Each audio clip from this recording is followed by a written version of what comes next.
Years na pong nawawala si LB, sabi ng pamilya niya. Ang kwento ni LB sa amin, nanggaling siya ng Kuwait, nagkaroon siya ng asawa sa Kuwait. Tapos po sabi niya, yung asawa niya lasing biro, binubugbog siya, tumakas siya, buntis siya, nakunan daw siya. Okay? Dinala siya sa akin. Pagdala sa akin, hindi namin talaga sa something na siya sa utak niya na, kasi iba na yung pinagagagawa niya. Diba nga ano po, mga siguro ay mga 2 weeks pa lang, kasi nagtsatsanggit kami dito sa barangay 6 noon. Ninakawan niya na ako ng pusinil.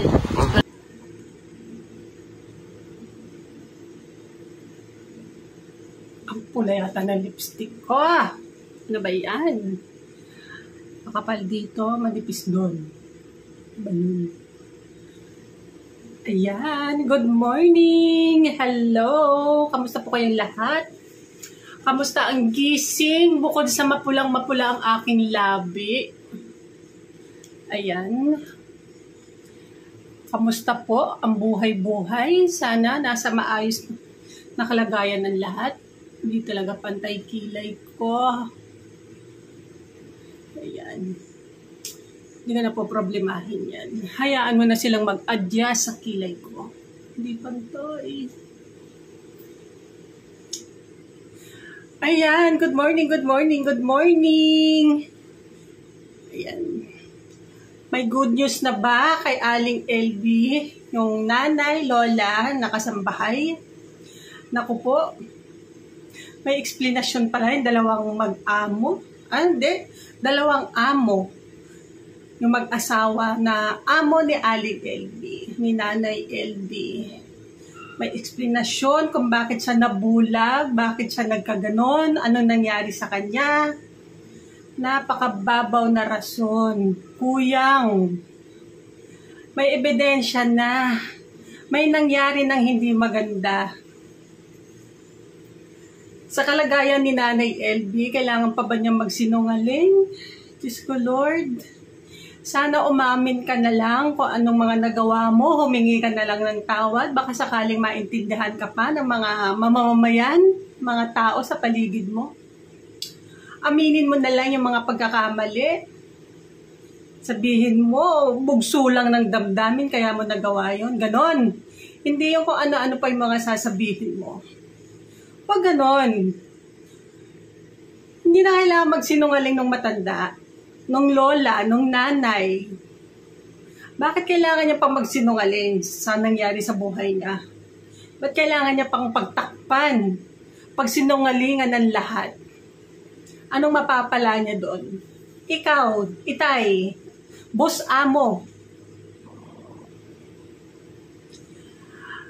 Masyado bang mahirap tanggapin na humingi ka na lang ng tawad? Hindi mo sinasadya? Naging mapuso ka lang? O naging, anong tawag doon? Bugso ng damdamin ba tawag doon? Yung masyado kang mainitin dahil nasa pandemic tayo that time. Pero bakit naman kailangan mo pang gawin? Huwag magsinungaling. Nabulag na nga yung lola, nabingi na, nagkatanggal-tanggal na ang ngipin, ang dami ng paso, andyan na yung ibitin nyo is siya, na parang isang baboy. Hindi ba kayo nahabag? Wala ba kayong kamag-anak? Wala ka bang nanay? Wala ka bang tatay? Or mga anak, kapatid? Hindi mo ba naisip na baka mangyari din ito sa'yo? Or baka singilin ka ng karma pagdating ng panahon? O ito na nga yun. Karma is life. Diba? Digital na ngayon. Kaya yung mga gagawa ng hindi maganda dyan, mag-isip-isip muna bago gawin. Lalo na yung asawa mong napakabait.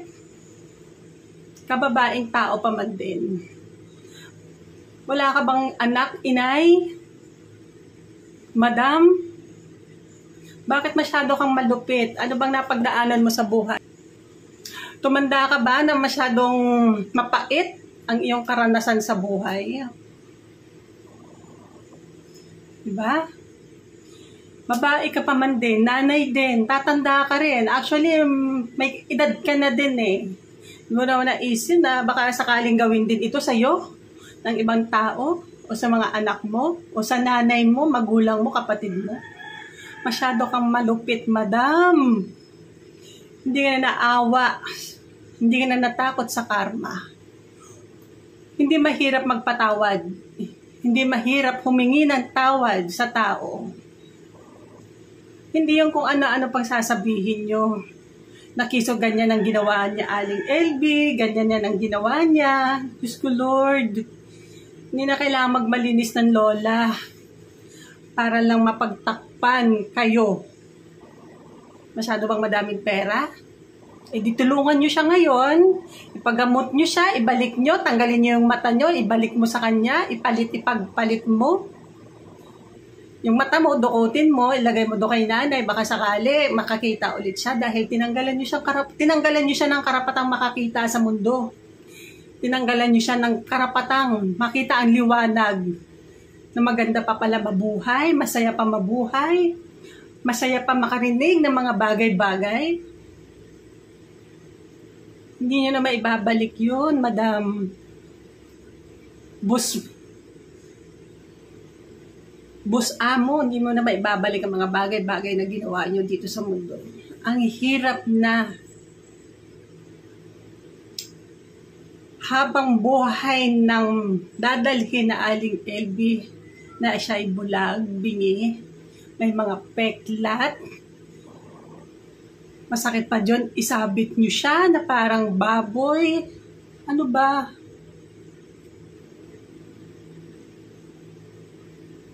Walang kapatawaran yung ginawa niya sa kanya.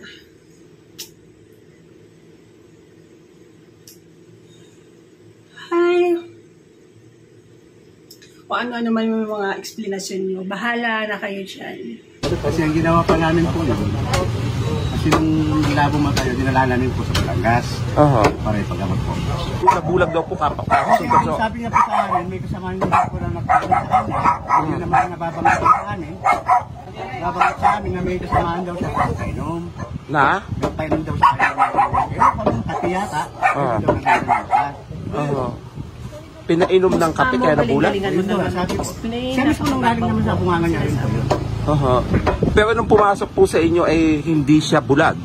Okay naman po, kaya lang ang problema kay LB kasi medyo may ano yung sa medyo pagkuhan yung uli niya, pagkatama. Kasi kayo bago-bago bagay yung sinasabi. Inyo daw siya inahagis, binubugbog, dinali, lahat na ng pangmamaltrato. Wala po katutuwaran niya kasi po may masisisi. Saan po ba siya naging kasambay? Dito po ba sa tindahan? Lahat sila po magkakasama po. Marami sila po dito.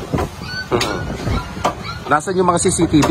Meron kayong kopya? Wala na po kasi na bago lang kasi ayun. Hindi na po yan. Pero may mga tao po makapagkuhan sa kanila kung ano yung paano mabubulog yun dahil lang sa kape? Ayun ang din ko rin alam po kasi lagi ba ako sa biyahe. Wala na naniiwa dito sa mga kasama niya. 12,000 na ninakaw niya sa akin. Na sa Tianggian ako na iwan ko yung bag.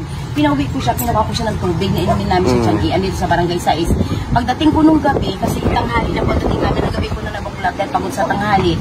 Wala na yung 12,000. Tinanong ko yung 12,000 kung nasaan. Pinaumaga niya pa namin sa akin yung totoo. Kasi ikaw lang ang pinagkakatiwalaan ko na pasok sa kwarto ko, walang iba. Okay. Sabi ko sa kanya. Ngayon po ma'am, kung nagtako siya, ba't hindi nyo pinakulong? Bakit hindi nyo na pinaalis?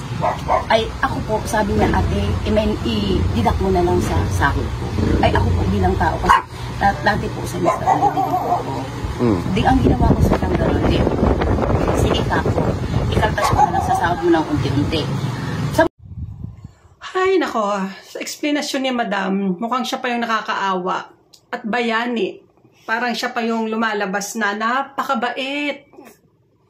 Matulungin, maawain. Napakababaw ang rason. Kung totoong nagnakaw yan man ng 12,000, kung ako, ipapakulong ko, ipababarangay ko, ipapupulis ko. Hindi ko kailangan saktan. Ay, nako. Doon lang tayo sa totoo. Hindi mo kailangan manakit. Hindi mo kailangan bulagin yung tao sa halagang 12,000. Hindi mo kailangan bugbugin or hindi mo kailangan isabit. Hindi mo kailangan sapak-sapakin dahil lang sa 12,000. Ipakulong mo. Anak ng teteng, oh.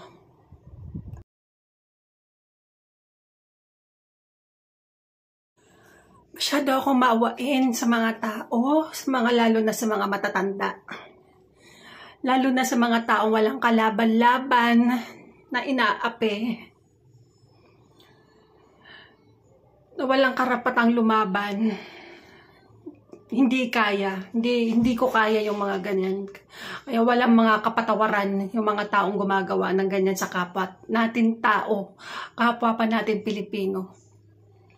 Sana pagdating ng panahon, sana pagdating ng oras, ang gobyerno natin mabigyan tayo ng sapat o kaukulang pansin na maipagtanggol man lang ang karapatang pantao ng bawat isa. Sana hindi na naaabuso ang bawat isa. Kasi sa mata ng Diyos, pantay-pantay lang tayong lahat. May karapatan din tayo maging maligaya. May karapatan tayo makarinig, makakita ng liwanag dito sa mundo. Sana wag ipagkait ng ibang tao yun para sa ating lahat.